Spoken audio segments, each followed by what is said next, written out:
Good evening and welcome to this new and old Malden Neighbourhood Planning Subcommittee, whether here in person or watching on the webcast. My name is Councillor Lynn Henderson and I'm chairing this meeting this evening. In the event of an emergency and the sounding of an alarm, the emergency evacuation procedure is to leave by the main staircase located behind me and congregate at the front of the building. Anyone requiring assistance should remain in their seats and an officer will assist you from the building.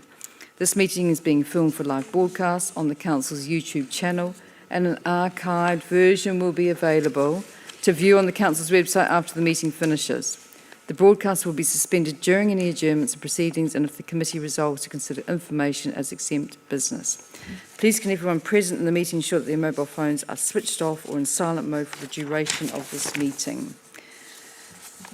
Tonight we have a number of councillors with us. From my right we've got Councillor Tracy from Greenland and St James Ward, Councillor Coogan from Coombe Vale, myself, Lynn Henderson from Motzer Park and Old Malden East Ward, Councillor Mark Durrant from New Malden Village Ward, and Councillor Mike Massamy from Old Malden Ward.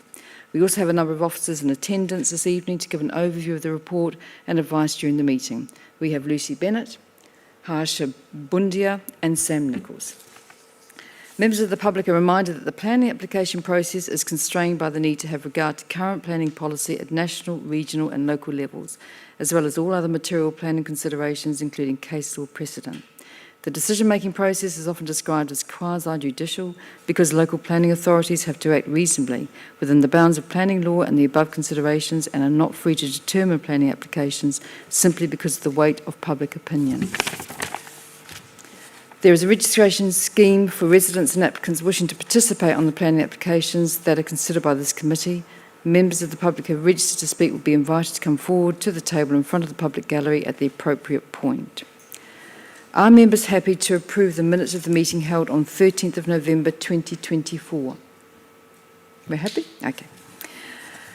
Members are asked to declare any disclosable pecuniary interest or any other registrable interest or non-registrable interest relevant to items on this agenda.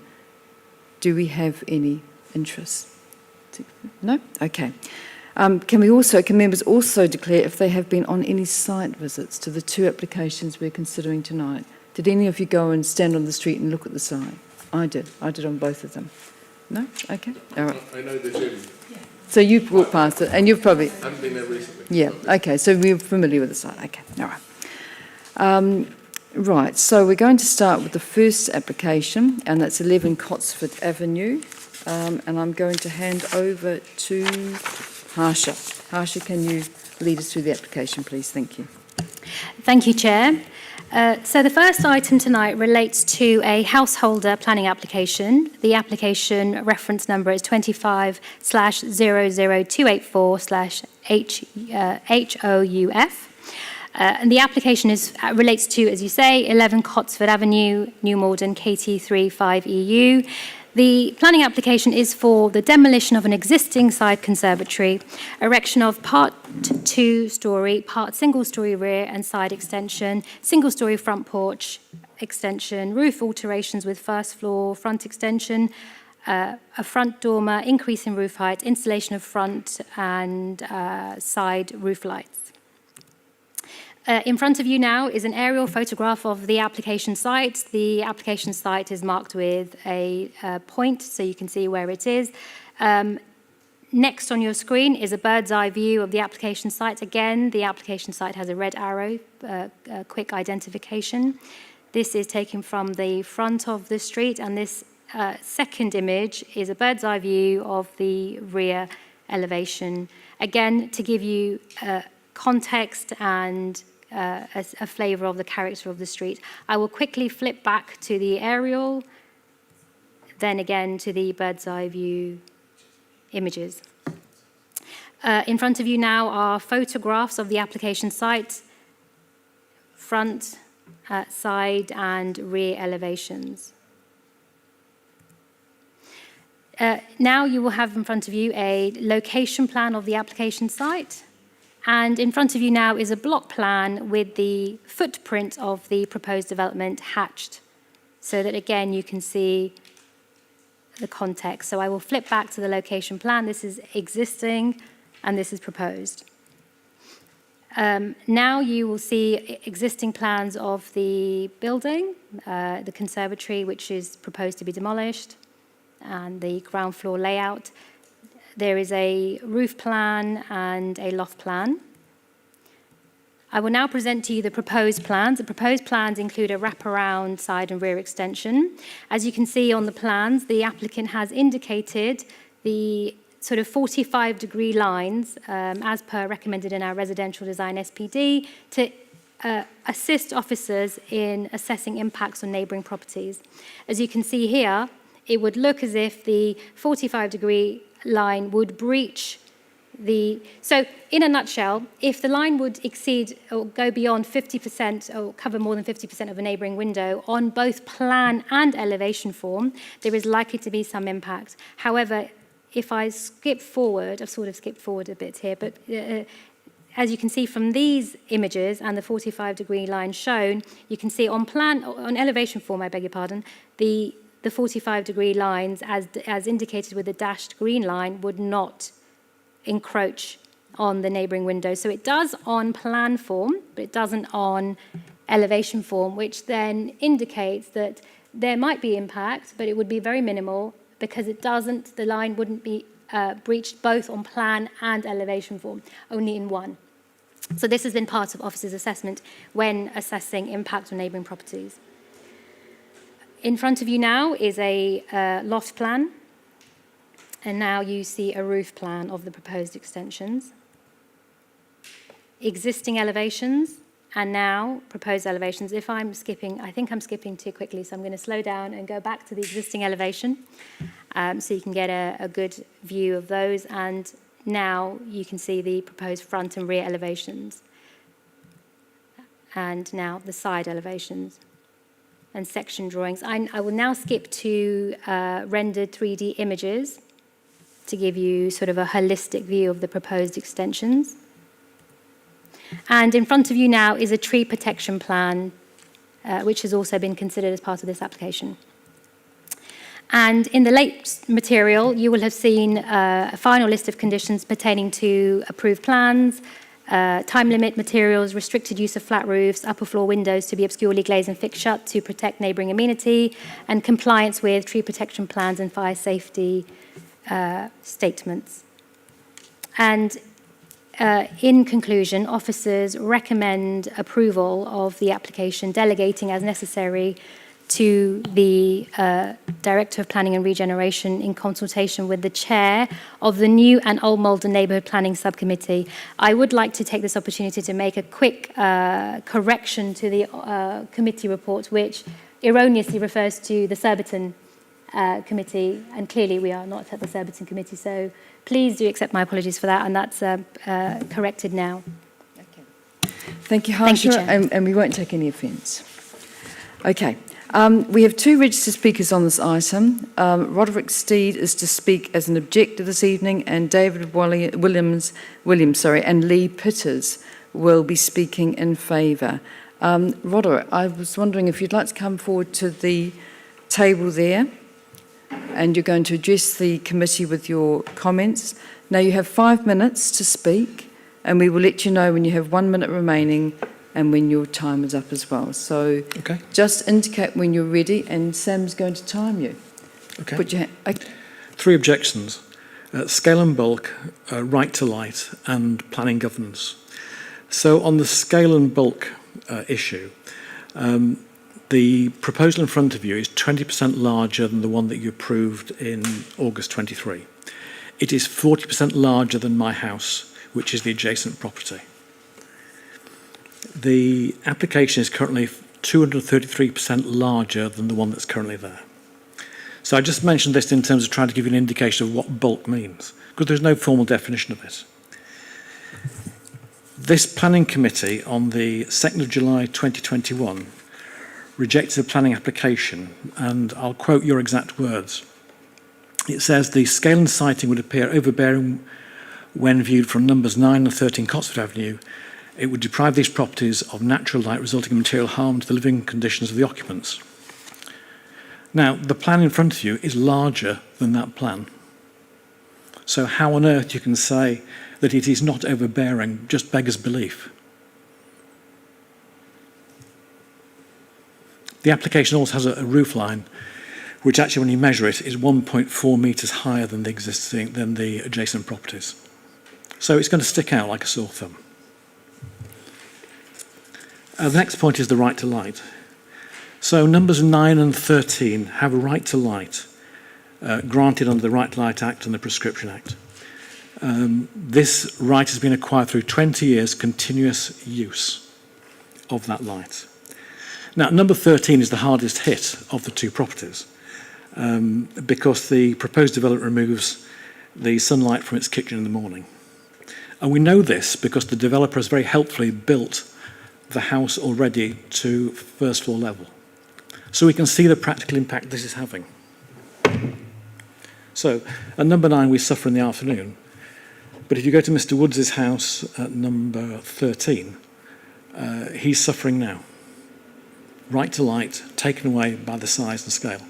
So with respect to the planning people, I think your interpretation of the law is slightly incorrect. So it doesn't matter how much light you lose, it's the amount of light you retain that matters.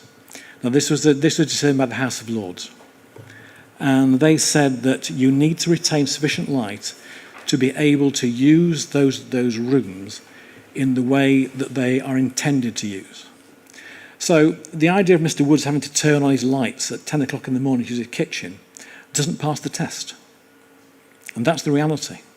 So the 45-degree test is just an indicator, but it's the amount of light you retain that matters, not the amount of light you lose.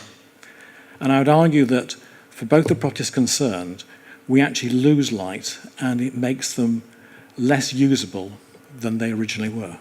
So I think it fails that test. The final point I'd make is on planning governance. So Royal Borough of Kingston planning permissions indicate party wall agreements should be in place before building work starts. You explain all the conditions to it. In this case, the builder has started work and there is no party wall agreement in place. It therefore renders a party wall agreement ineffective and useless in terms of law. So if we kind of go down a sort of timeline of saying that on the 1st of June, the applicant very kindly wrote to his neighbours and said, we're going to be doing certain clearance works and tree work, etc. And a party wall agreement will be, engineers will be with you shortly. And he gave initial notice to the Building Control Department on the 11th of June that they're going to be starting work, which presumably must be for the planning permission. 1 minute remaining. The planning permission that's already in existence, because you can't give notification of planning permission that doesn't exist. They've already demolished the side conservatory and damaged my house, and I can't claim for it under the party wall agreement because it doesn't exist. The party wall agreement, the party wall survey took place the 14th of July. They dug footings week commencing the 4th of August. On the 13th of August, they poured concrete. And I had to listen to a concrete mixer outside my house till 7:30 at night. On the 15th, we advised Royal Borough of Kingston about the enforcement action they might want to consider it. On the 18th of August, they started laying bricks. On the 25th, they were laying bricks on a bank holiday. As of today, the building is complete, as per this plan. That's time, Chair. To first floor level. Thank you, Roderick. Your time is up. Okay. So would you mind going back and taking your seat, please, and we'll call you back if members want to ask you questions. So could I welcome David and Lee to come forward, please? And like Roderick, you will have 5 minutes. And then we'll give you indication of when 1 minute is remaining. So if you indicate when you want to start, we'll start the timer. Thank you. Yes, ready. Okay. Now. Thank you. First of all, thank you for hearing me tonight. My name's David Williams. I'm the owner and the applicant of 11 Cotswood Avenue. Much of what the previous speaker said I think is fundamentally and untrue, certainly regarding damage to his flank wall, but we'll get onto that later when you need to do more ask me more You've only got questions. 5 minutes. I would like to introduce myself a little bit to you so you know what I'm, a context about me. So I'm a local developer. I've been developing properties in the New Malden area, specifically since 2015, and I take great pride and pleasure in my work. I really enjoy what I do. I'm very good at it. We always take dilapidated, unloved, forgotten about, rotten houses, as was number 11 Cotswood Avenue, and turn them into beautiful homes. As we will hopefully do on this instance. We've done 14 projects to date, or this is our 14th project, and every time we turn a house into a beautiful, dilapidated property into a lovely property which will give it another 100 years of life. So that's my remit to myself, make something beautiful, etc. We submitted these plans, as you know, last year. They were rejected. We then had another set of plans drawn up after our pre-app meeting with Kingston. In that meeting, we met with Honey, can't remember her surname, at Kingston, and Lee was with me, and we spoke at length about the proposal that we submitted earlier. And she said, well, if you basically, essentially, if you scale back, in and down, we would see this is a positive result, and we would be happy to give you planning permission to move forward. We then did that, submitted the new plans, which is significantly smaller, certainly not 40% bigger than number 9. I'm sorry to say that's not true either.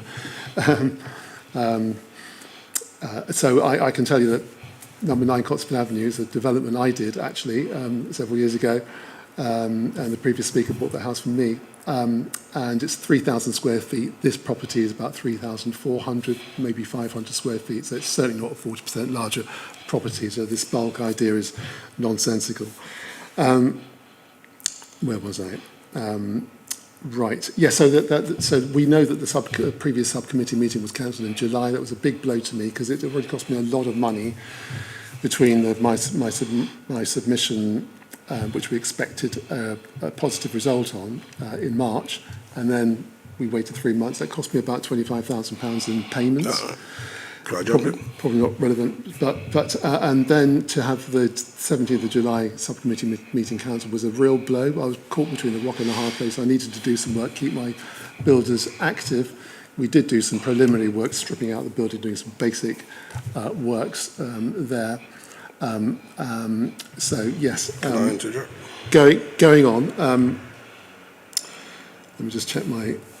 So yes, the local council received 5 objections. I don't believe that. I think they received 1 objection from number 9 Cotswood Avenue, and they've garnered the help of their friends and family and relations and neighbours in the local area to submit their own objections. So I think they've completely and utterly abused this system of where we are today.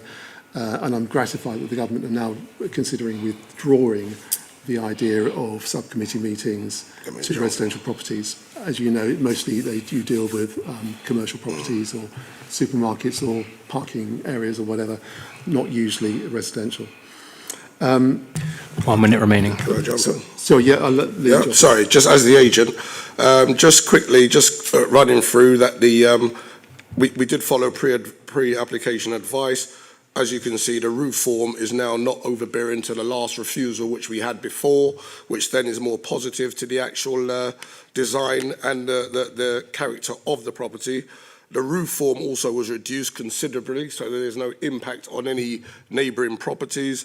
And then we retained the light using the via your 45-degree policy, as discussed with the planning officer, and truly adhered to what was refused, to the new pre-application advice, and also what was refused before. We made sure that we actually counteracted and actually reduced most of what we had before, and the planning officer was quite supportive on that basis. So with respect to that, I do believe that because we're retaining the light for the neighbouring property and there's That's no time, Chair. impact. It's time, so if you'd like to take your seat back, please. Now, do members of the committee have questions for the objector? Come up. Okay. Roderick, would you like to come back, please, and take the seat? And we've got So we've got Councillor Coogan and Councillor Massamy. Anyone else? Right. Okay. So we've got how much? We've got 5 minutes. So we've got 5 minutes. So could you please make sure that you keep your questions very succinct, because someone else might think they have a question. So we want to give people plenty of time to do that. So I'm going to start with Councillor Coogan, and off you go. Thank you for that. You mentioned three things which I think the applicants are now saying that they've counteracted. So I don't know about the party wall agreement, presumably that's sorted. No. But you said the roof height was 1.4 metre higher than the other properties. Is that? I mean, visually, I don't see that. Okay, Can we have clarification on that? And secondly, I do appreciate about the business about right to light, because we don't live in sunny Spain. So even the tiniest bit of losing light has a huge impact on neighbouring properties. So I wonder whether this design of the roof correction will hopefully go some way to mitigate your concerns about the loss of light. Thank you. So the concerns about the loss of light, if I compare this... Do you want to move the mic a bit closer? Okay. If I compare this application with the one that was accepted back in 2023, there are two significant differences which affect 13 and 9. So from 9's perspective, the rear was chamfered. So the rear was moved in by 2.2 metres, and that therefore cut off the corner, which meant we suffered minor light loss, but quite acceptable in terms of the statutory test, in terms of could we use our room as previously. It met that. And from number 13's perspective, the side, their side was inset 2 metres from the current plan. And I'm sure that if it was a chamfered back at on their side, it would then also probably work from a light perspective. Okay. In terms of roof height, look, I'm an accountant, not a designer, and I've asked one of my friends who's a designer who's a chartered surveyor to look at this and measure it and tell me what he thinks. So he thinks it's about 1.4 metres higher. So Councillor Coogan, I'm going to swap to Councillor Massamy now, and if we've got time, we'll come back to you. Councillor Massamy. Thank you, Chair. I'm going to withdraw my question. Councillor Coogan asked them both. Thank you. Okay. So did you have another question, Councillor Coogan? All I was going to add to that, I'm still a bit unclear about this roof height and the impact on the light, but whether, should the planning be approved, whether the neighbours could offer you some other form of compensation that, makes you hopefully live with that. That's all. Thank you. Does anyone have any more questions? Councillor Massamy. Thank you. My main questions regarding this one at the moment is the height. I will be extremely disappointed over than aspect of the design if we were to find out that the character of the road will be further impacted by the scale of the building, especially in height. I do not believe, or I will not be able to support this if the height will be higher than number 9 and number 13. So my question is, how can we ensure that the height of the building, once finished, does not exceed both adjacent property? And if someone says that it will, how can we find out? Sorry, Councillor Massamy, is that for the objector or the applicant? That's a question for the objector, for the applicant, and for all of us. I just need to have reassurance. If someone comes to me and say it's 1.4 metre higher, I want to know how, why, and I want to be... I think that's more a question for the applicant. I don't think the objector can answer that. Height is an indicator of bulk. That's the only reason I mentioned height. Height doesn't have a material impact on light. It's the bulk at the rear of the property that has the impact on light. So I was just trying to give you guys some indicators of dimensional changes to try and help you understand why we're concerned about the bulk of the building and what the impact that the bulk has. 1 minute remaining. 1 minute remains. Does anyone else have a question? Councillor Durham, quick. Yeah. How did you get to your conclusion that was 40% bigger than the current? Okay, building? so I have the property details from Kershaw's of the house I bought, number 9, and they tell me it's 250 square metres. And if you do a measurement on the plan, I think the plan comes out around about 360 for the development that you're looking at. And the one that's approved was 306. So are we done with the questions? Any more questions? I think we've run out of time, haven't we? Okay, so thank you, Roderick. Would you like to take your seat, please? Thank you very much. Do we have questions for the applicant? Yes. And okay, so could you come forward, please, David and Lee? And we have 5 minutes. So and you know, please, Councillor Messamy, keep your questions succinct. May I comment on the previous? Well, should we start with your question then? With Councillor Messamy's question, unless you've got other questions. Well, you can. Okay. So Yeah, I'm going to start. Dave, you're going to answer that question. Yes, do you want him to answer that? And you're going to do as well, Councillor Dunn. Yeah, that was going to Okay, but we're going to answer. directly go on to talk about the massing thing. Okay, is that a separate question or is it all in this? Basically the same sort of question. So do you want to give your question and then you're going to have an opportunity to answer both at the same time? Does that make sense? Yeah. Okay, all right, off you go. I'm just trying to be fair.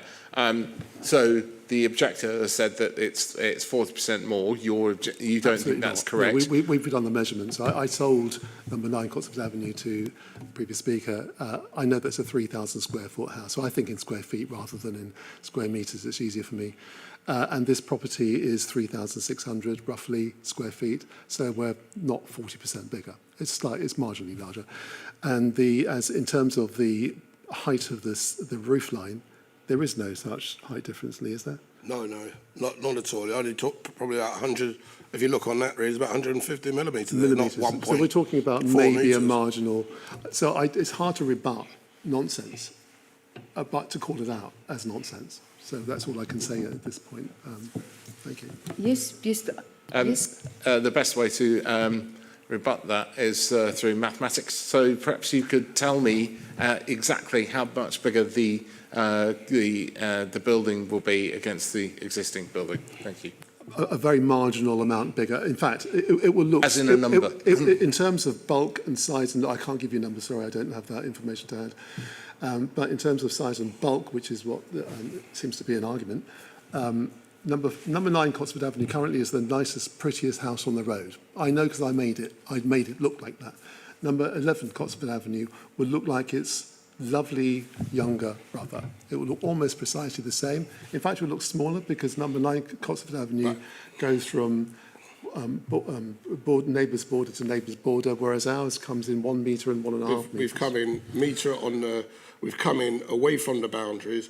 You're talking about another, 30 metres square, if like in addition, and not 40%, because if you look at the actual layout of the existing and compare what's being added to the proposal, there's no way that is going to be nearly 40% more onto with the proposal, not at all. Councillor Massimi has done the maths and he thinks it's about 20%, but we're surprised you don't know that number. Which what, sorry? Well, I've just said to you, 20 metres, 30 metres square, more onto the extension, not 40 metres square. 20% is from 3,000 to 3,600 is not 20 metres, it's 20% increase. Yeah. That is totally different, so we need to be precise. Sure. One of the objections is on the volume, the size. Well, the objection is, if you excuse me, is on bulk, and there is no there is no argument there. There is no bulk. If you look at the photograph, you look at the plan, and if you were to look at the plan of number 9, it would look very, very similar. Very, very similar. The impact of bulk is nonsensical. I don't know how to rebut it, apart from to say that. Are there any more questions? Yep, Councillor Messamy. Thank you, Chair. May I just say one last thing also, that I don't know why it is that the previous speaker is speaking on behalf of other neighbours. They're not here to defend themselves or to speak up for themselves. So you can only really speak on behalf of himself. Thank you. Okay. Councillor Messamy. Thank you, Chair. I've got questions. I would love to see the final height, and if it's only 10, 15 centimetres, so be it. I don't think it will be visually impacted. I had a question around the space between the boundary walls at the end of the property on the right-hand side facing from the front. I think you have only 1 metre. Is this sufficient? Is it safe enough for the access for the emergency service and the fire crew? Absolutely. We have access on both sides of the property, 1.5 metres on one side and 1 metre on the other. And 1.3, yes. But most properties only have access on one side, and often they don't have access at all. So yes, I think it's Okay. sufficient. And my other question is to try to understand, and that's not something I'm an expert with, so you might be able to help me, is were you technically supposed to start the work, and what is the challenge with the boundary wall agreement, which was not in place in parking properties? A party wall agreement was put in place. 1 minute remaining. The previous speaker decided he wanted to use his own surveyor. Whether that surveyor has got through to my surveyor and spoken, I don't know. I don't think they have. But I had set up the party wall agreement, but the previous speaker, the neighbours, decided that they didn't want my surveyor. And so I think they have acted slowly at getting this resolved. Thank you. No more questions? Okay, well, thank you very much, David and Lee. If you'd like to take your seats back, please. And now I'm going to come back to Harsha and ask if you've got any comments on the matters that have been raised. That'd be really helpful. Thank you. Thank you, Chair. A number of matters have been raised, which I will address in turn.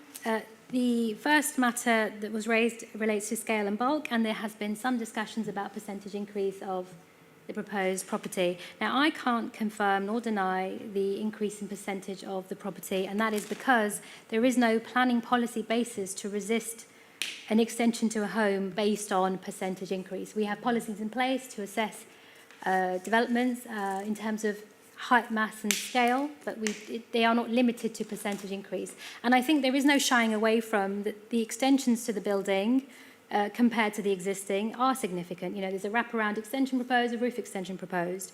Officers have assessed the application in line with the residential design SPD and relevant development plan policies and have found there to be no harm on character and appearance grounds. But as I say, there's no shying away from the fact that the extensions are significant. And I would agree that the roof line is higher than neighbouring properties. I would disagree that it's as high as 1.4, but certainly it is higher. But the setting of the bungalow itself, given the breathing space around it, given the variety of roof lines within it, given the setting of the bungalow itself set back from the road, all of these, together with the vegetation surrounding the dwelling, would mean that that roof line would not be significantly noticeable in the street scene. As I say, it would blend in with the character. And there are scenarios where a roof increase in roof height, and this would just not work in that street. It is dependent on the character of the area. And as I say, officers have not been able to find harm in the case of character and appearance with the proposed extensions. The matter of right to light has been raised. Strictly speaking, the matter of right to light is a civil matter, and it's not a material planning consideration, and therefore not a matter that the committee can take into consideration when making their assessment. That, however, differs from the planning requirement to assess the impact of a proposal on neighbouring amenity, including daylight sunlight distribution. As I perhaps did not articulate well, and I'll try again, officers have used policies within the residential design SPD to assess whether the proposal would have a significant reduction in daylight sunlight to neighbouring properties. And we've used the plans produced by the architect, who has helpfully drawn the 45-degree lines both on elevation and floor plans. And based on these plans and elevations, we have been able to conclude that there may be minor impact, but it would be minor. There is no evidence before officers to suggest that any neighbouring property would have to, as a result of the proposal, have to turn lights on that they wouldn't have had to ordinarily. The evidence just isn't there for us. We've assessed it against policies. But as I say, strictly speaking, right to light is a civil matter. Any planning permission granted here today, if it were to be, would not extinguish or remove somebody's right to light. If there was a genuine claim for right to light, a neighbouring landowner could pursue a right to light claim in the relevant courts. The matter of the party wall has been raised. That is also not a material planning consideration and therefore not a matter that the committee can deliberate on tonight. The matter of works already having commenced has also been raised. I believe, based on what the objector said, that the enforcement team are aware of it, but I suppose for the sake of completeness I should clarify that there is nothing in planning law that says that you must obtain planning permission first. I think most people would prefer to do it, to obtain planning permission before commencing work, but it is something that a landowner is at liberty to take the risk on. But there is, as I say, nothing in planning law that suggests you must get planning permission first, and alerting the enforcement team is exactly the right thing to do, and they will investigate it in the normal way. I suppose they're awaiting the outcome of this planning application before considering the next steps. I mean the enforcement team, I assume. And a question was raised by the panels, what guarantee can we have that the plans will be adhered to? Well, these plans would form part of the conditional consent. So if the panel were minded to grant permission tonight, these plans would be part of the planning permission and therefore would have to be adhered to. Any deviation from the plans would be a breach of planning control. So this hopefully gives you some comfort in regards to the roof line. Thank you, Harsha. So the next step is I will now move the recommendation as set out in the agenda report. Have I got a seconder for that, please? Mark, are you going to second me? Go on, thank you. Okay, so we can discuss it. Okay, so the first question I'm going to ask you is, do members have any questions for the officers? Councillor Tracy. Councillor Tracy, off you go. Thank you, Chair. Yes, I suppose like the other members, I find it very hard that we're being told one thing from one person and something totally different from the other people, and obviously we don't know which is correct. And the roof height, I mean, I find it very worrying that we don't know how high the roof is going to be, because 1.5 metres compared with, I think the developers say, like minimal, that's a real big difference. Have we got no figures at all on how high? I mean, you sound like you alluded to it's going to be a bit more than the tiny bit that the developers are telling us. Is that correct? Thank you, Chair. As I say, to my mind, there's no doubt that it's going to be taller, but it certainly doesn't look 1.4 metres. I don't have a figure for you because I've not measured it, but I'm basing my assessment on the plan submitted to the local planning authority, and that does not suggest that it will be 1.4 metres higher than neighbouring ridge lines. It will be taller. I couldn't give you a figure on that, but I'm basing it on the street scene that you've got on the screen behind me, and it does not suggest it would be 1.4 metres taller. Does anyone have any other questions for Harsha? No? Okay, so I will now open up the matter for debate. Who wants to? Right, Councillor Durrant. Thank you. For me, I'm a bit disappointed that the applicant's come here and doesn't know the percentage increase of the bulk, how much it's going to increase by, and then tries to give us some kind of nebulous design plans instead of actual numbers. And I don't. And that clearly the objector is wrong in his number, and it shouldn't actually be down to Councillor Massini to try and quickly work it out here this evening. These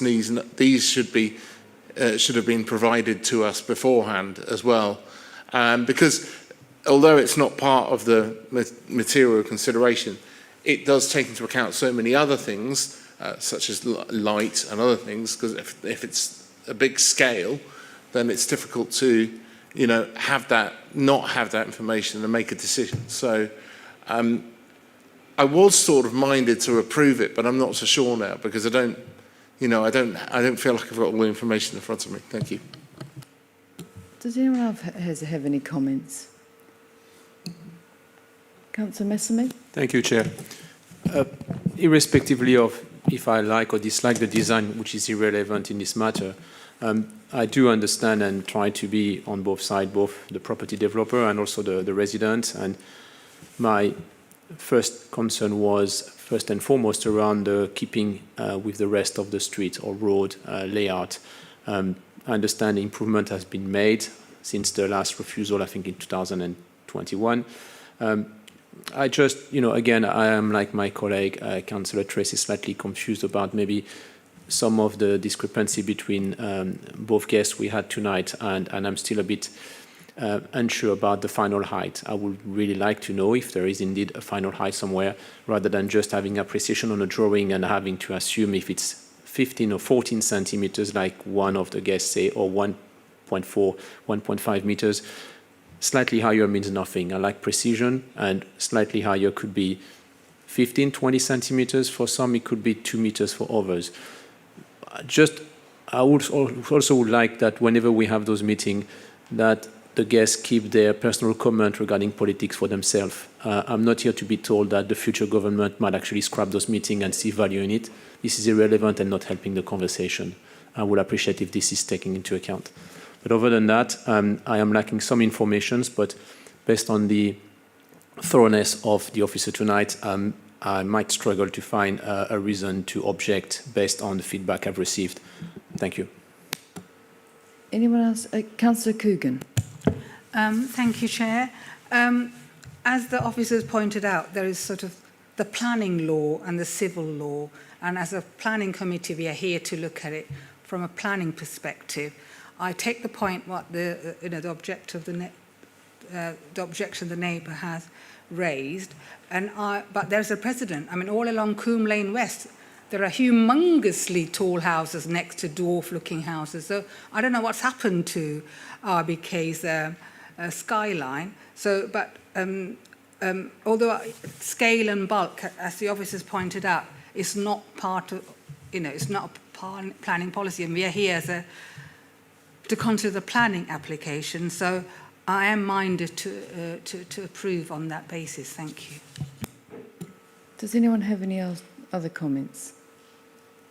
No. I mean, I will just put a comment. I mean, I've looked at number 9, and when I Googled it today, and actually I could see the mass is it's a very, very large roof in number 9 as well. So I couldn't decide that, I didn't think that was actually over bulky.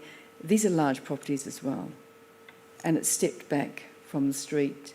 And so I thought it probably wasn't that out of character. On the other side, you've got houses a little bit closer, but they are quite tall, so they give a sense of overbearing. I didn't think this gave it, so I'm probably minded to support this as well. So unless we've got any other comments, are we ready to go for a vote? We want to vote? A show of hands? Yes? Okay, so I'm going to say those in favour, could you please put your hand up now? Okay, that's unanimous. Okay, thank you very much for coming to this evening, and it's very nice to see you. And look, thank you. It's always not straightforward.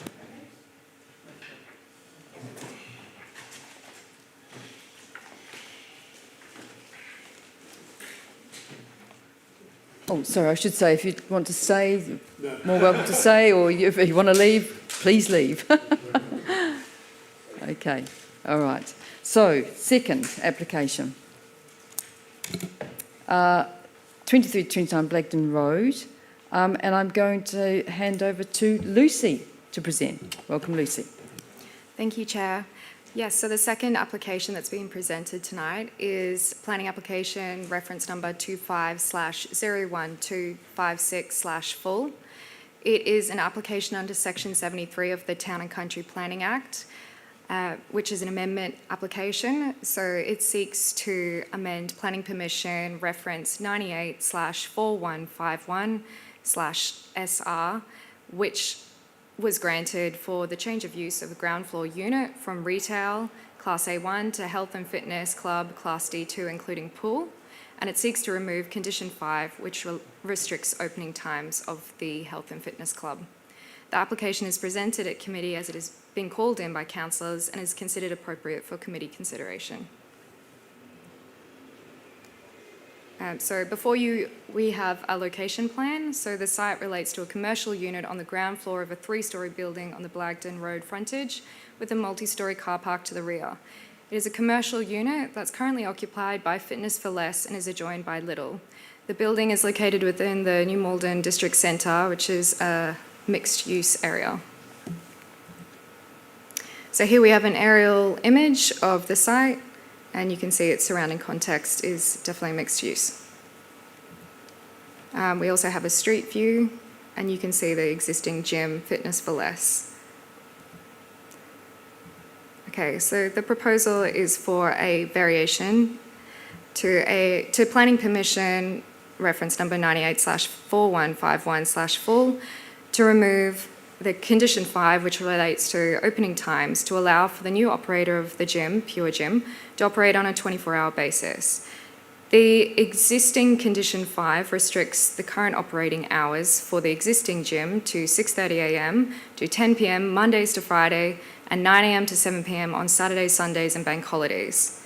There is no change to the internal or external floor space or layout of the approved gym. And just to reiterate, there is no change to the existing pool. Okay, so the key issues in the assessment of the application are impact on residential amenity, and the applicant has submitted a noise impact assessment and which confirms noise would not result in unacceptable impacts on neighbours. Conditions would be secured to manage noise levels, and Council's Environmental Health Officer has not objected. The second key issue in the assessment of the application that's been considered by officers is highways and transportation. So the applicant has submitted a parking survey demonstrating that there is currently spare on-street parking capacity to accommodate additional demand within a 500-metre radius of the site. Again, Council's neighbourhood traffic engineer has not objected.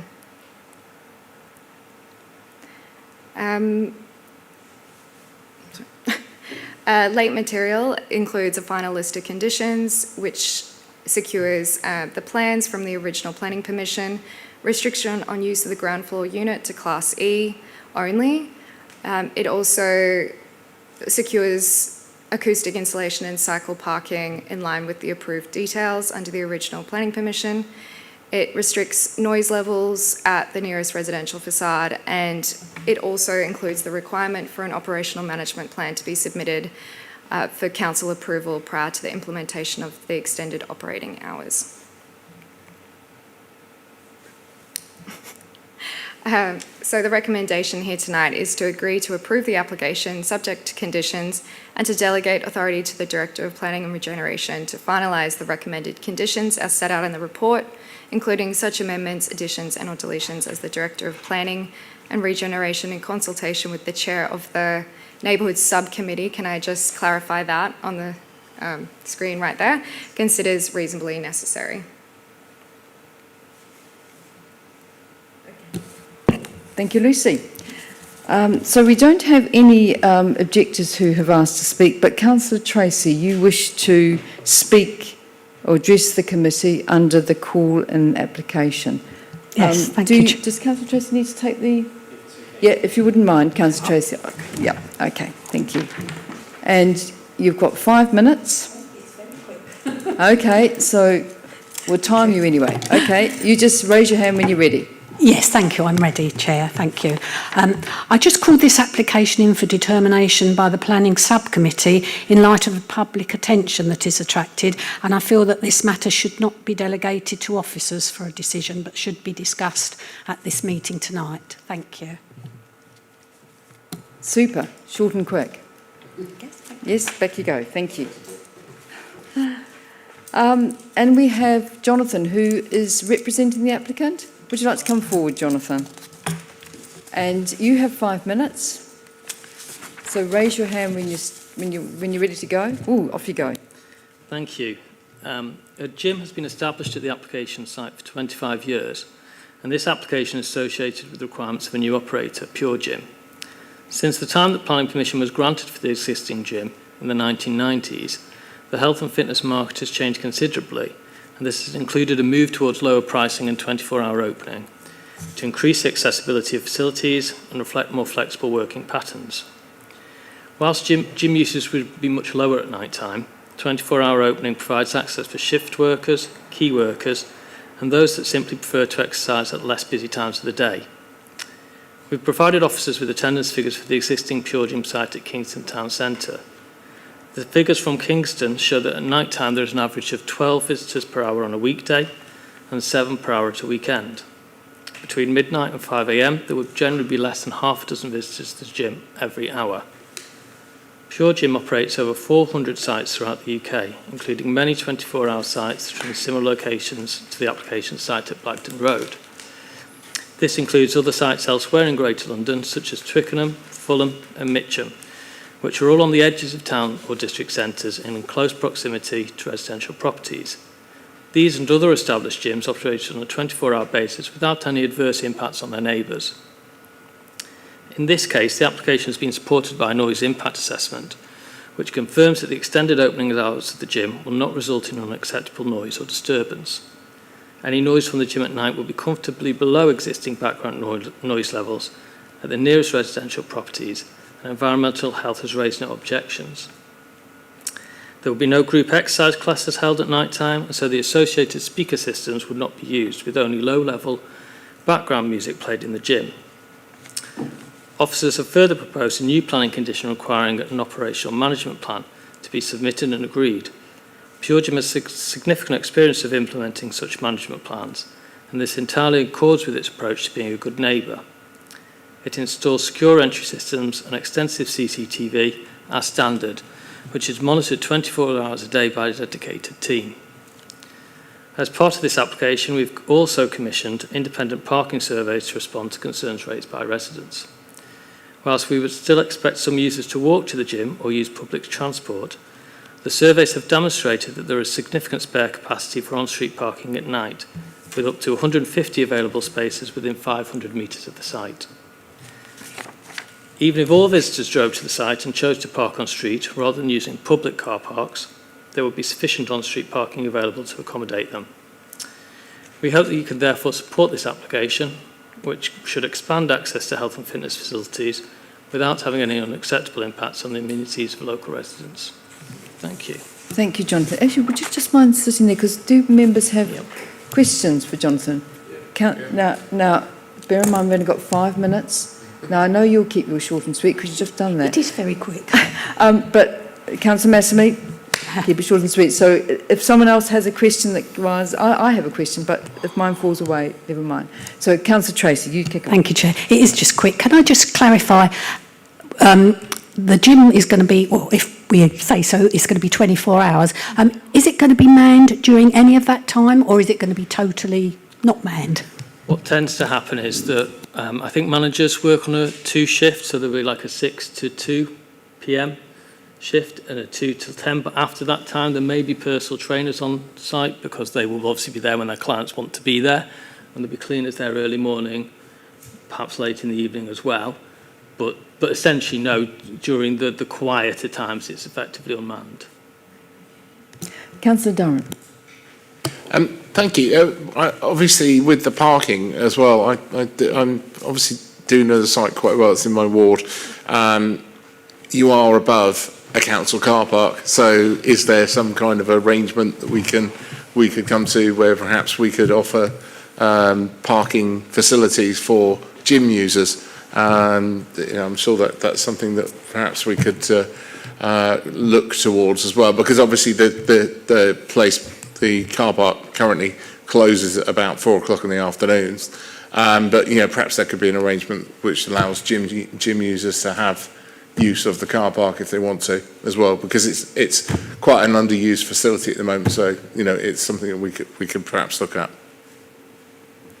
And then very quickly, another very quick point on top of that would be. Is there a question in this? Yes, there is. Although this isn't related to the planning thing, are you keeping this entirely as it is, including the swimming pool? So the application just relates to the opening times. Yeah. The internal works, I believe, are outside of the scope of planning control, because there will just be alterations internally, so they don't need planning permission for any change. There will be changes to the layout, but obviously we didn't need to provide details of that as part of this application because it just relates to the opening times. It's just been mentioned here, that's all, and there has been quite a lot of local interest in that, and including a petition by Councillor Tracy and Councillor Giles. Councillor Massamy. Thank you. Very briefly, I'm going to try to. I was confused about the answer. Will there be staff on site, at least 2 of them, 24/7? I wasn't sure about the answer. From a health and safety, antisocial behaviour, security, and general maintenance. I think it's a must. It's not a question. It's a must-have under health and safety and then insurance regulation. So that's the question. My other question is, will the new gym be creating any new jobs for the local people? And if so, how many versus the existing or previous one with the new 24/7? That's my other question for the moment. So in terms of job numbers, the Pure Gym will employ typically between 10 and 15 people. I don't have the specific figures for the existing gym and how many people they employ. In terms of nighttime, there's not strictly speaking staff there at all times. And that's how that model works. So it works at 400 other Pure Gym sites across the country. And as I explained, it's monitored by CCTV during those times. So between midnight and say 5 a.m., you've probably got about 6 people at the most in the gym at those times. So it's monitored by CCTV, and there's a dedicated team that monitors that remotely. Can I quickly ask my question? Will you be playing music between 10 p.m. and 6:30 a.m. in the morning? No, there won't be any loud music, because loud music tends to be associated with classes, and obviously the numbers I've talked about, there's just not the demand for group classes at those times of day, and that's 1 minute remaining by the operational management plan as well. So it'd just be low-level background music. Okay. Councillor Messermy, did you, unless, no? Okay. Thank you. Since we have a few more minutes, a second.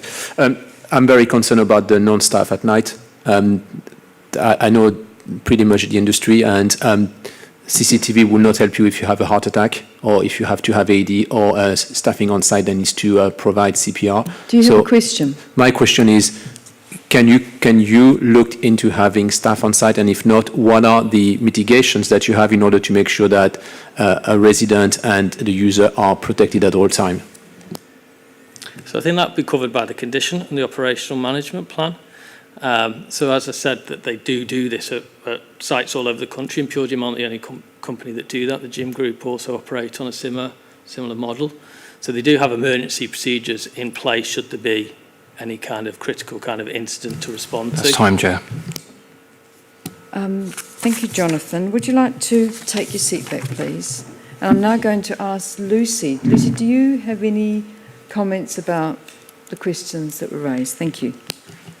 Yes, thank you, Chair. So there was a number of queries and questions discussed just then. So one of the questions was, how will the gym be manned? Or what are the staff operating conditions? So I'd just like to respond to that by saying that an operational management plan will be secured by condition, and that will be there will be a requirement for council to look over the details and make sure that we're happy with them before we approve it. The condition is worded in a very specific way that requires details on visitor and staff numbers, staffed hours, and details about measures to secure the premises to prevent any antisocial behaviour. So we will look through the detail in the operational management plan and ensure it is detailed and it is sufficient to ensure the premises is secure and safe for all members and those of the public. And then we have, there was a question around, can we encourage gym members to use the New Malden Centre car park? So that's obviously not a material planning consideration. We have obviously looked at the car parking capacity as part of the parking survey, and it has provided evidence that there is sufficient capacity within the on-street parking network. It is up to members as to whether they want to pay for the New Malden car park. It's up to their discrepancy if they want to actually pay for that secure parking facility. But if they don't want to pursue that, then there is capacity on the street to park. So that was the main concern by objectors, is that there wasn't sufficient car parking capacity, and we've confirmed through the evidence base that there is. And then the question around, will there be changes to the pool? That's also not a material planning consideration. That is part of this application. We are merely just looking at changes to the operating hours. What's happening internal to the gym is not relevant to this planning application. There was also a question around, will the new gym introduce new jobs? So again, that's not a material planning consideration for this application presented before committee. I will just say that the principle of a gym operating in this location has already been granted under the original planning permission.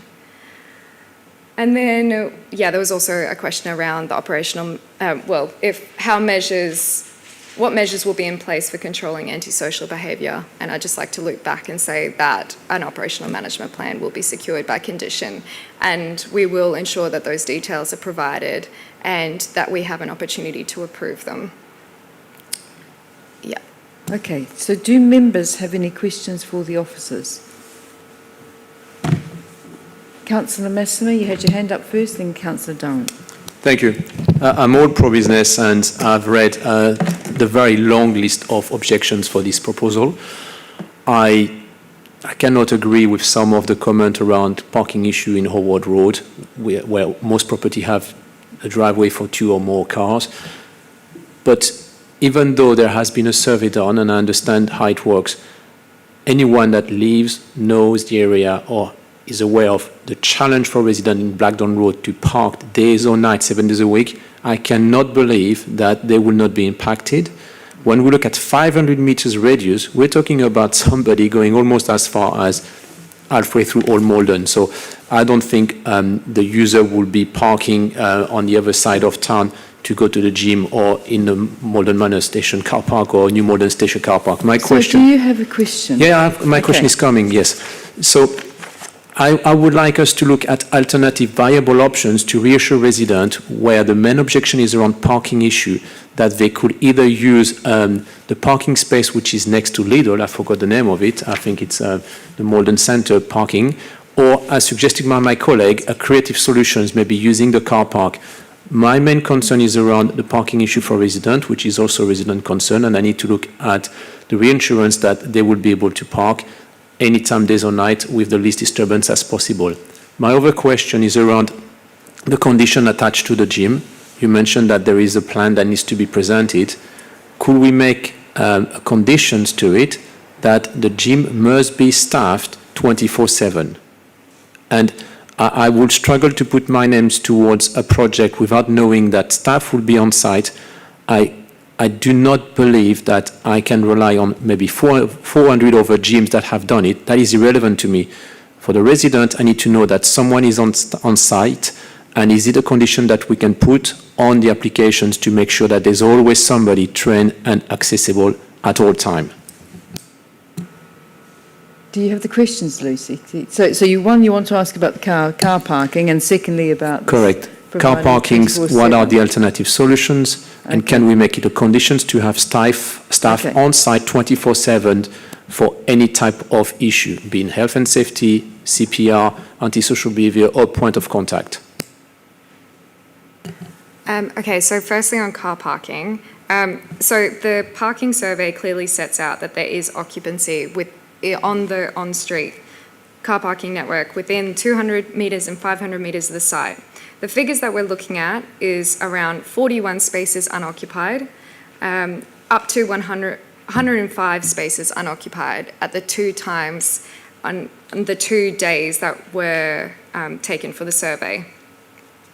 It's important to note that the parking survey did not include the New Malden car parking centre, so that just provides additional car parking on top of the existing and proven capacity within the on-street network.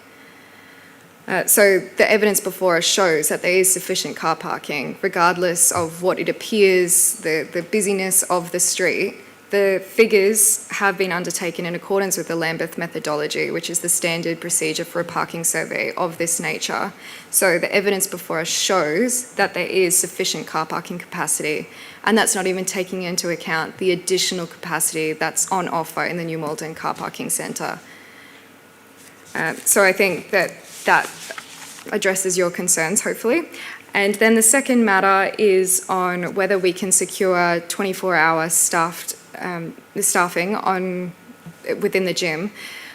Well, I would say to that is something that is down to the discrepancy of the operator. They would have to see if they have to, they would need to consider that. I mean, they can present the details in the operational management plan, and we can see if it is suitable in managing antisocial behaviour. This is definitely not the first 24-hour gym. So yeah, there's going to be definitely details that is going to be presented to us at a later date, within 3 months and before implementation of the extended operating hours, where we can have a look at the detail provided and see if the measures are going to be sufficient in managing antisocial behaviour, because that's what it comes down to. Okay. Yep, Councillor Comesme. Thank you, Chair. My point is not just about antisocial behaviour. It's one of the 4 or 5 points that I've raised. Antisocial behaviour is not for the staff to manage. There's also police force and other team that can act.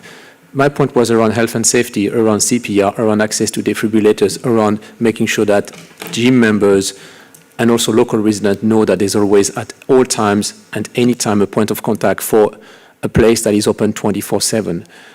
So this is really something that, when I hear that it's up to the applicants to, well, and again, for me it's irrelevant if they have 400 or if they have none. I'm looking at what is, in my view, safer for residents, safer for community, and the way we want to operate. It's not about copy and paste. So I'm asking, could we make it a conditions as a council to say that we do not want to have premises with access to members that is open 24/7 where no members of staff are present during certain hours? It is not something that I find unrealistic or just about antisocial behavior. It is just common sense. We need to have a point of contact. I cannot rely personally on having CCTV operators somewhere in the CCTV rooms to be able to act. I reiterate that I would like to know if it's a condition we can add into the operational plan or whatever it's called in order to secure this as part of the 24/7 proposal. Thank you. So your question is, can we add as a condition that this is manned 24/7 by staff? Harsha. Yeah, well, as part of the conditions, so we're looking to secure an operational management plan. The National Planning Policy Framework clearly sets out that conditions need to be reasonable, relevant, enforceable. We have a series of tests to ensure make conditions fair and reasonable. And enforcing the gym to have 24-hour staff delves into a territory that might not be considered reasonable and relevant to the application. So it is, again, I'm going to reiterate that it is down to the operator to ensure that there's measures and practices in place to uphold safety for their members and ensure that they have the relevant emergency measures in place if there was an incident. And it's obviously a key priority for them to ensure their members are safe. So that's something that they're going to have to demonstrate in the operational management plan. And just to reiterate, we need to ensure that this condition is reasonable and relevant. Okay. Do you want to add to that? Yeah, I mean, we can include an additional detail where we're seeking an emergency response plan as part of that operational management plan, if we want to be that specific. Yes, I would like that, Chair, if that's possible. I won't be able to have my name unless this is very clear that it has been communicated and we have raised this as a serious concern, please. And that's reasonable. That would be reasonable. Okay. Councillor Coogan. I mean, originally I thought everything was going fine, but once I heard this last bit of dialogue, I'm not so sure. To have a 24-hour operation means it's going to be more profitable. So you must ensure that venue is safe for women as well as other people. Once the word gets round that this is an unmanned venue, because just above the car park, we had a site visit at the car park because people were hanging around there and taking drugs at parts of the car park. I don't know whether Councillor Durrant remembers this time last year. So we do not want this kind of little spaces to start emerging in New Malden High Street, please. I know it's a 24, nighttime economy and all that, but if an enterprise which has been around for 25 plus years and wants to offer all this additional flexibility, this and that, that's a cornerstone And that's part of the value system, and we cannot, budge on that. Thank you. And the question was to ensure that the operational management plan cannot be left at the discretion of the operator. I think the council in the offices should ensure that there's a proper management plan that includes someone on site at all times. Can we answer that, Lucy? So your point about this 24-hour operation being in New Malden District Centre, well, I'd just like to emphasise that it is a district centre, and 24-hour activity, isn't unreasonable within this area because it is a focused area of activity. So I agree with that point. You mentioned antisocial behaviour outside the gym, outside the car park. I mean, that's outside the premises, so it's going to be difficult to enforce on that. But I would like to say that there is CCTV around that area. So, and then on top of that, the emergency management plan. So we're going to have operational management plan. And as an extra, we can also offer a consultation with the chair when reviewing the operational management plan to ensure it's reasonable. And there's sufficient details in there to secure, it being, ensuring the gym is safe for members and, responds to all the concerns raised tonight. That sounds good. Councillor Coogan. Can we just have the applicant to come and explain exactly how the venue will be No, staffed? Councillor Coogan, that's a we've had question. that. We've had that. Because, with the I applicant. don't think the officers should be trying to, to beef up the application, which is, something so critical. No, but what's going to happen is we're going to get the operational management plan. That's the additional condition that came through in the late material. That wasn't there before. That's been put in because we need to see that and make ourselves comfortable. Does anyone else have any questions? Oh, my goodness me. Councillor Durran. Thank you. I just want to ask if we can have another look at this car parking stuff. And this, I'm not just talking about at night as well, although obviously if you've got cars circling around at night, that's not that could be not great for residents. I know that it's a gym, but I don't think it's realistic to go 500 metres to a gym. That's quite far, actually. That's like, yeah, I mean, you'll be at the B&Q. I think a smaller distance is more realistic. And so I would ask if we would consider at least talking with the operator to come up with a plan. We actually have 2 council-operated car parks on site. So can we not come up with something? I take Councillor Coogan's point about sort of the antisocial behaviour and stuff, and that's why we took measures to close the car park in the afternoon, which is why we would have to come up with a plan with the gym, which means that the gym members would be allowed access as well to special access to the multi-storey car park after 4 o'clock in the afternoon. So what's your question? My question is, please can we think of more creative ways around the car park thing? I don't think it's good enough to say, you're going to walk from B&Q to a gym. Can you offer an answer, Lucy? What I can say is, as part of the operational management plan, we could also secure a travel plan. So that could encourage, okay. That would be good, yes, indeed. But I mean, obviously, later on in the evening as well, the public transport options are minimal. So I think something which has a travel plan as part of it would be very good. Thank you. Councillor Messamy? Thank you. Just to go back to the officer comment earlier, I'm not sure I understood clearly. So there will be something will go back to the chair, which is the operational management plan. When you say the chair, are you talking about us, or are you talking just about the chair? Well, I would like this to come back to all of us for a vote and for a review or for comment, not just the chair, with all due respect. We are 5 of us here, maybe 10 of us. I would like this to be reviewed by all councillors. This is not just something that we should, and I'm not saying this, take lightly. A 24/7 operation is vital for the business, vital for the economy, vital for New Malden and the neighbourhood.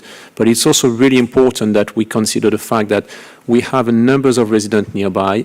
We have had a numbers of objections. We have, for some, still a numbers of challenges around parking and access. And I have personally, and some of my colleagues as well, raised worried or concerned about not having the staff on site. And I really want this to go back to all of us for a discussion, a debate, and make sure that those conditions are clear. And we are maybe the 401 gym that is slightly different because we are thinking proactively and anticipating needs for the residents and for the health and safety of anyone on site. Can you answer that, Lucy?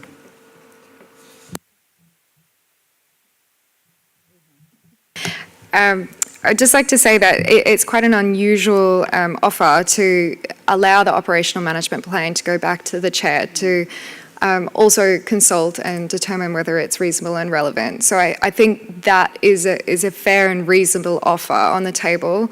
And obviously the chair represents this committee, so I trust that she would be able to transfer any concerns that she might have and have a thorough check over the operational management plan to ensure that it addresses all the concerns that you've raised here tonight.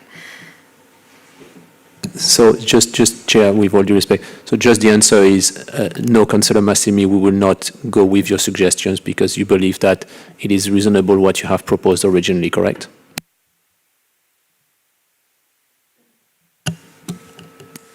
To come back to the chair.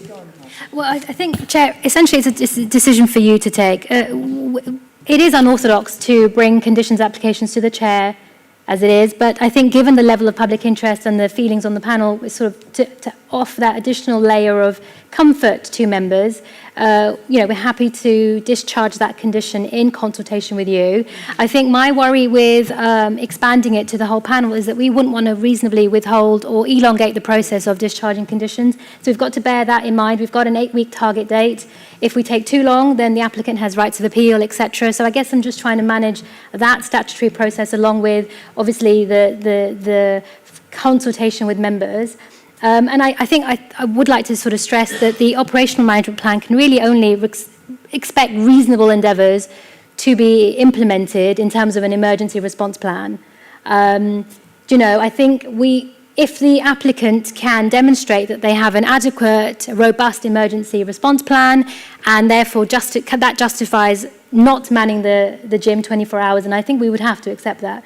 We would have no policy basis to reject that. I think there's going to have to be some sort of reasonable inspection of the operational management plan. So I guess, in a nutshell, we would like to, Chair, it's your decision, but we have an 8-week turnaround time of this application too, so we've got to bear that in mind. So it's your decision if you want it to come to you only or the whole panel. I think, and taking your point, Harsha, this committee changes as well, because we have different people turning up, and we don't want to elongate this process. And we have to make a decision. And my view is actually just kicking it down the road. And we really do make a decision. The decision tonight is do we go ahead with the 24/7 opening hours option, and that is the single consideration we have to make tonight. And we're putting in place quite a strict condition, saying that I will, as the chair, will look at the operating management plan with the officers, and I think that is sufficient, because otherwise it will prolong the process. And we have to be brave. We have to make our minds up tonight. That's what we have to do. Okay. Are there any more questions for the officers? No? Okay. So I'm now going to, I will now open up the matter for debate. So I will now move to a vote on the matter. Oh, no, sorry. I've lost it. So I'm now going to open up the matter for debate. Why don't I have a seconder on that? Have I not got? Oh, is it? Here we go. I've skipped a line. I will now move. I've put off my stride. I will now move the recommendations as set out in the agenda report. Do I have a seconder? I'm looking. Right. Thank you very much. So I'll now open up the matter for debate. Who would like? Councillor Tracy, Councillor Durrant. Okay, Councillor Tracy. Thank you, Chair. Yes, I'm very worried about the 24-hour not being manned. I've looked into this company and it does seem that anyone or your businesses that are 24-hour, they're not manned during certain hours. And I just don't, it worries me that even if you had emergency plans in place, with the best will in the world, somebody looking on a screen can't do anything if somebody's having a heart attack in the middle of a gym. So I'm not happy with the 24-hour, and I'm also not happy with the fact that it is right by a big block of flats to one side and Sungate House at the back of it, which at night, people parking, in the day you expect cars slamming doors, whatever, but at 2 o'clock in the morning, a door slamming, be it only 6 an hour or whatever, that's really annoying if you've got your window open because it's summer. And it is so many flats. Sungate must be, I don't know, hundreds, when the same as next door to it must be. So we're talking about a hell of a lot of people that are going to hear cars slamming of all times of the night. So I'm not happy with the 24-hour not being manned and the noise that it will create for the 2 blocks of flats that are to the side of it and behind it. Thank you. Councillor Durrant, did you? Thank you. Just to take up on some of those points from Councillor Tracy, I feel like on balance I'm sort of minded to support this, but I would like to see a proper travel plan in place which takes into account some of the points raised this evening by members, and in particular about the car parking as well. Let's think about ways that we can be creative with that car parking. We've got 2 council assets right next to this building, so let's use them. And let's work with the operator so that we can use those, because that's much more realistic than trying to get somebody to park at B&Q or wherever it is, because that's within 500 metres. So that's not realistic. So we need to think of something that is a realistic travel plan. Thank you.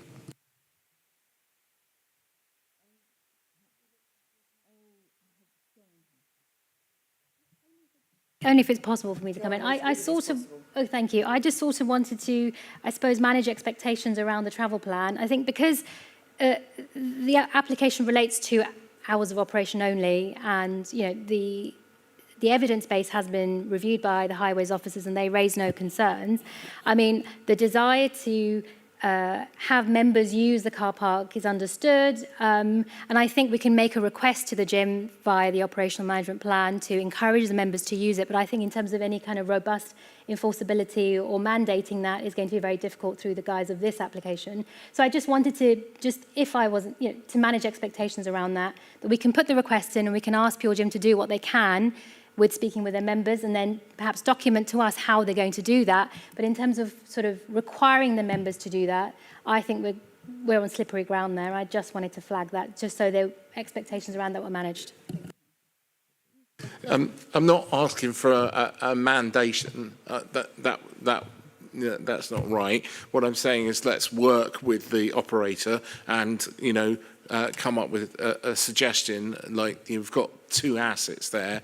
Can we work with them, because obviously they'll need our assistance to access that site after 4 o'clock, so it's closed. So, it would have to be some kind of special dispensation for gym members, which, I think isn't unrealistic. So, yeah. Councillor Messamy. Councillor Coogan was first. I'll go last, sorry. Okay, thank you, Chair. I think we're being sort of presented with a false urgency here. I mean, we really need to get this right. 8 weeks, 12 weeks, doesn't matter. Presumably, once granted, is a permanent approval. It's not even a temporary that we can sort of see how to see how it goes. So I think all very well about travel plan, this plan, that plan, but there should be a risk plan as well. This is people that we're talking about. And, with the flexibility, with the 24-hour opening, there's going to be all kinds of other clientele. New Modern High Street, has got a lot of issues. So I think we need to be more proactive and be more, we need to think beyond the, the little box of just rubber stamping something because that's convenient for the officers. Thank you. Councillor Messme? Thank you, Chair. What I want to say again, that I'm very pro-business and I actually like the idea of a 24/7 gym. I really see the value for the neighborhood, as I said at the beginning. I think we can, with some creative thinking, also make sure that residents are the least impacted with noise and with the parking issue, which I strongly believe is a serious issue, especially in Blackburn Road. But personally, I just want to remind everybody, and I truly do not care if we are talking an operator with 400 or 2 gyms.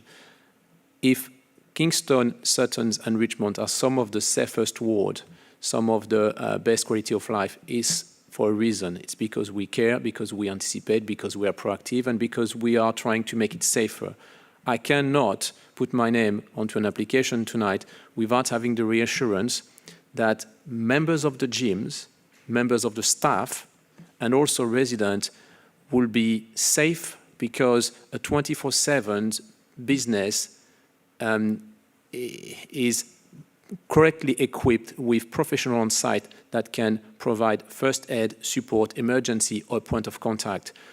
That is something that for me is critical. Safety first. Better safe than sorry. And right now, tonight, without having this reassurance, I will not be able to support this application, I'm afraid. I personally can support this.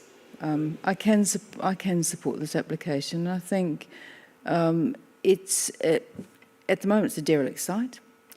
It's right in the middle of the central business district of New Malden. I think, I have sons who use 24-hour gyms, and it offers them, particularly for a shift worker, it offers them real flexibility in their lives. I think the point about safety, this is a commercial enterprise. Can they take the risk not to have safety plans in place? Am I aware of issues with Pure Gym? I'm not. But I think it offers a real option to our residents, and particularly at a time when we are concerned about health, general health. So I would probably, I will support the application. But has anyone else got any comments now? No? Okay, so we are going to take it to a vote. So those in favour, could you raise your hands, please? Chair, just to say with the additional conditions, is that right? Oh, with the additional conditions of the operation and coming back to me and looking at the management plan. Okay. Yep. All right. All right, so if you're in favour, can you please raise your hand? So that's 2. Those against? 3, so it doesn't pass. Okay. Thank you. Right. So as there are no urgent items, I'll then bring the evening to a close, and it's 8:59.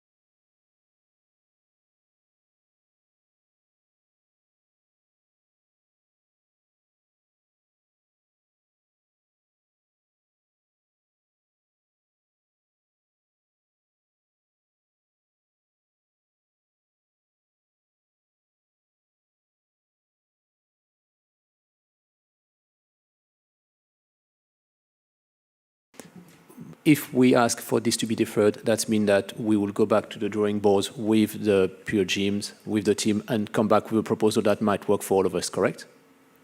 And that could be done quite quickly. Well, on what grounds are we? Well, What additional information do you want to defer it? The additional information that I want is the reassurance that the 24/7 operations will be staffed at all time. That is my only question. That is the question I'm asking is safety first. I need the reassurance that there will be a members of staff in a gym 24/7 from the moment the gym is open until it's closed. That is, and I understand it might be something different, might be something new, but that's It's not on the table, Councillor Messamy, that 24/7 staff. That's not the operating model. So what can we do? So, as we've already alluded to, a planning condition requiring the gym to be manned 24/7, we don't think would meet the test of the MPPF. It wouldn't be enforceable, and we think it wouldn't be unreasonable. So I think we couldn't go with that condition. Therefore, I don't think we can insist upon that within the operational management plan. I think we can insist upon a robust emergency response plan. I think, well, I hope it's not overstepping to say that 24-hour gyms operate up and down the country. I think if Pure Gym can demonstrate to us that they have a good track record for operating 24-hour gyms. Additionally, we could consult the Secure by Design officer on any operational management plan. So we can consult the police themselves and say, here's an operational management plan. Do you have any concerns as part of our, obligation to discharge that condition? So we are taking sort of over and above steps here, but we can offer that to you as the panel. Look, a robust emergency response plan. We'll consult the police as part of discharging it. We'll consult you, Chair. We can perhaps, and I'm thinking off the top of my head, and I don't know how enforceable this will be, but perhaps some sort of review mechanism where we review it in a year, see how we're getting on. Perhaps the applicant can help us come up with some creative wording that both parties can be happy with. But these are some of the measures we can offer you to offer that additional comfort in absence of a 24-hour man gym, because it's just not on the table, and I don't think we can enforce it or insist upon it. Although I don't know where we go if that has fallen, that recommendation to approve. Yes, we could really beef up the operational management plan and the requirements of it. Sorry.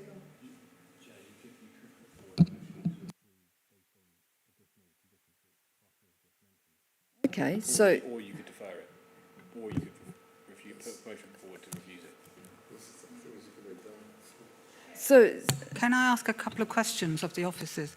How many gyms are unmanned, which are 24 hours? I mean, you don't have to man them 24 hours. Maybe the riskier part of the clock should be manned. Maybe at 2 o'clock in the afternoon. Maybe you could do it on a risk basis. But when is sort of a 24-hour nighttime economy, those critical periods, they need to be manned, because as soon as the word gets round that there's a venue which is open season, it will attract antisocial behaviour. And also, I find it rather strange that we are being presented with something which, has it sort of done the test like, will it protect women and young girls? I mean, what kind of clientele normally, we were not given any data about, what's the expected usage, what kind of clientele are using it at 24 hours? Is there other venues which are operating fantastically well without this some kind of permanent staffing? And also, what risks have other venues experienced? Sorry, and I think the 1 year gap is too long. I think if this is given, it's got to be like within 3 to 6 month period. Thank you. But also, there's no evidence that it will lead to antisocial behaviour. I mean, at the moment there may be, but it could attract. I mean, I'm speaking from experience. But we've got remember, the there's a bubble. We've got the triangle. We had but remember, Councillor Park. Coogan, the way you enter this gym, is it dual fob? So you go in, you got a little bubble. Yeah.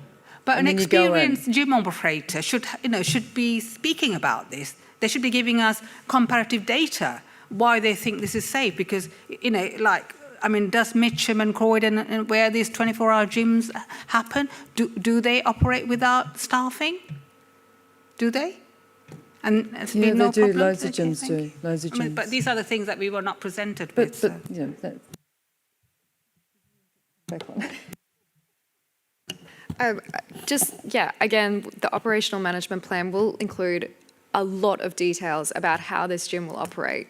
It'll include details about staffing, it'll include details about emergency responses, defibrillators, all types of medical equipment that might be needed in an emergency event.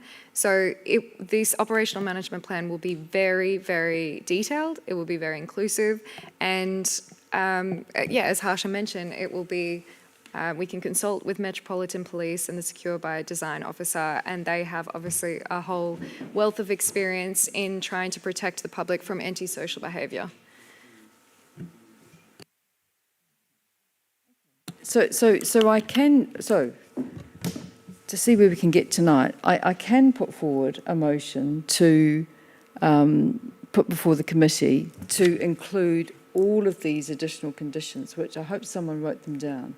Yes. So we would. Sorry, shall I let you go through it?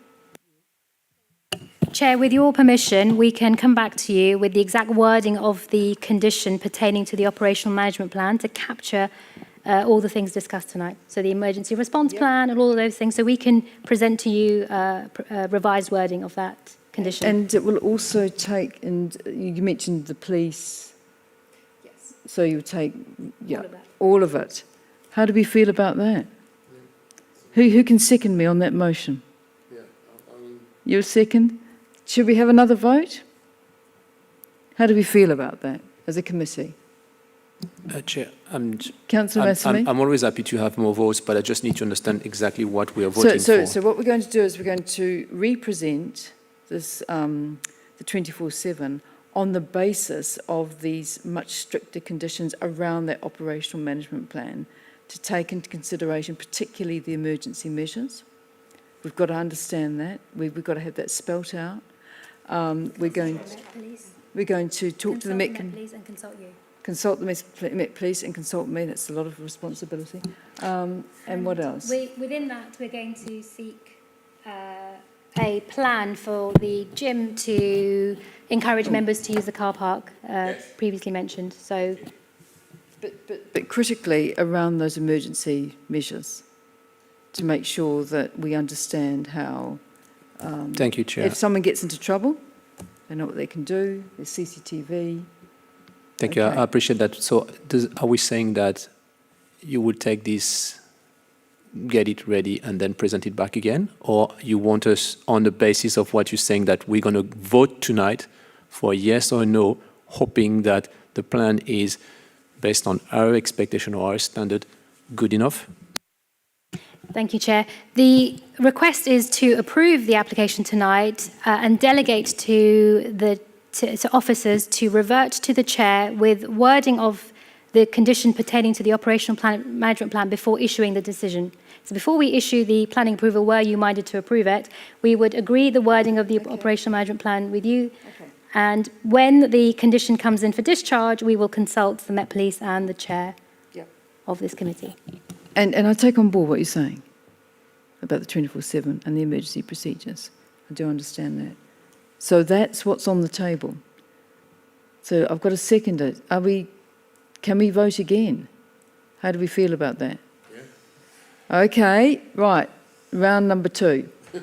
Those in favour, raise your hand. Okay, those against? Abstentions? Okay, so that's down to me with the casting vote. And I approve it. Okay. On that basis. Okay? Thank you. No, I get the casting vote.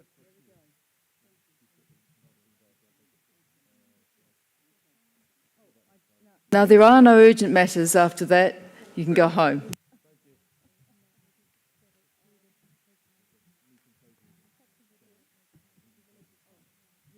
And meeting closes at 9:10.